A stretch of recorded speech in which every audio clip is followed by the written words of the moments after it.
Sanjeevan Nethralaya, better eyesight, brighter life. India's only Ayurvedic retina care specialist. Cricket లో 174 మరణాలు. Indian cricketer కూడా. క్రీడా చరిత్రలో మోస్ట్ డేంజరస్ గేమ్ ఏదైనా ఉందంటే అది క్రికెట్ అనడంలో ఎలాంటి సందేహం లేదు. ఎందుకంటే అంతర్జాతీయ క్రికెట్ లో వాడే బాల్ తగిలి ప్రాణాలు కోల్పోయిన వారు చాలా మంది ఉన్నారు. బ్యాట్స్మెన్ రిస్క్ అధికమని ఎంత సేఫ్టీ ఉపకరణాలు ధరించినా ఒక్కోసారి ముప్పు తప్పట్లేదు. గంటకు 140 కిలోమీటర్లకు పైగా వేగంతో దూసుకొచ్చే బంతులు శరీరంలోని కీలక భాగాలకు తగిలి గతంలో కొంతమంది క్రికెటర్లు మృతి చెందగా మరికొందరు తీవ్ర గాయాల పాలై ఆట నుంచి వైదొలిగారు. ఇలాంటి ఘటనలు క్రికెట్ డైరీలో ఉన్నాయి. ఆస్ట్రేలియాలో నిర్వహించిన ఒక చారిత్రక అధ్యయనం ప్రకారం 1858 నుంచి 2016 మధ్య మొత్తం 174 క్రికెట్ సంబంధిత మరణాలు నమోదయ్యాయి. ఇందులో భారత క్రికెటర్ కూడా ఉండడం విచారకరం. భారత మాజీ బ్యాట్స్మెన్ అయిన రమన్ లంబా 1998లో ఢాకా ప్రీమియర్ లీగ్ లో ఆడుతున్నప్పుడు ఈ విషాద ఘటన జరిగింది.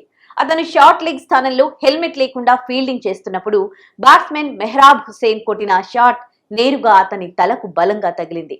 లంబా నడుచుకుంటూ మైదానం నుంచి బయటకు వచ్చినప్పటికీ కొన్ని గంటల్లోనే కోమాలోకి వెళ్లి 3 రోజుల తర్వాత మరణించాడు.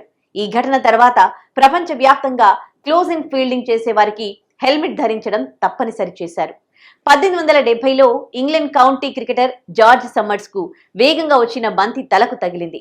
తీవ్ర గాయాల కారణంగా ఆయన మరణించారు. అప్పట్లో ఆధునిక హెల్మెట్లు, రక్షణ పరికరాలు అందుబాటులో లేకపోవడం ప్రమాదాన్ని మరింత పెంచింది. క్రికెట్ లో ఇదే తొలి మరణంగా చెప్పుకొస్తారు. ఆస్ట్రేలియా ఓపెనర్ ఫిలిప్ హ్యూస్ మరణం ఆస్ట్రేలియాకి కాదు క్రికెట్ ప్రపంచానికే దిగ్భ్రాంతిని కలిగించింది. షెఫీల్డ్ షీల్డ్ మ్యాచ్ లో New South Wales fast bowler Sean Abbott వేసిన బౌన్సర్ తో ఫిలిప్ హ్యూస్ గాయపడ్డాడు. బంతి అతని తల వెనుక తగలడంతో మైదానంలోనే కుప్పకూలిపోయాడు. ఆస్ట్రేలియా అంతటా హ్యూస్ క్షేమం కోసం ప్రార్థనలు ప్రారంభించారు. కానీ వారి ప్రార్థనలు అతడి మరణాన్ని తప్పించలేకపోయాయి. 2014 నవంబర్ 27న హ్యూస్ మరణించాడు. 1959లో అబ్దుల్ అజీజ్ 19 ఏళ్ల వయసులో క్రికెట్ ఆడుతుండగా బంతి తన ఛాతికి బలంగా తగలడంతో అక్కడికక్కడే కుప్పకూలిపోయాడు. ప్రాణాలతో పోరాడుతూ హాస్పిటల్లో తన ప్రాణాలను విడిచాడు. 1960లో వెస్టిండీస్ బౌలర్ చార్లీ గ్రిఫిత్ వేసిన బౌన్సర్ భారత క్రికెటర్ నారీ కాంట్రాక్టర్ తలకు బలంగా తగలడంతో 6 రోజులు కోమాలోకి వెళ్లి చనిపోయాడు.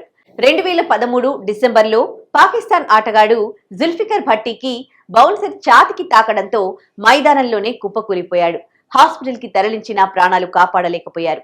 అదే ఏడాది అక్టోబర్లో బౌన్సర్ బలంగా తలకు తాకడంతో దక్షిణాఫ్రికా ఆటగాడు డారెన్ రెండెల్ తీవ్రంగా గాయపడి మరణించాడు.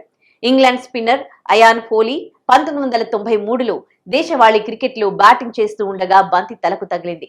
హాస్పిటల్లో శస్త్రచికిత్స జరుగుతోన్న సమయంలో గుండెపోటు రావడంతో మరణించాడు. ఈ ఘటన స్టేడియాలలో అత్యవసర వైద్య సౌకర్యాలు ఏర్పాటు చేయవలసిన అవసరాన్ని నొక్కి చెప్పాయి.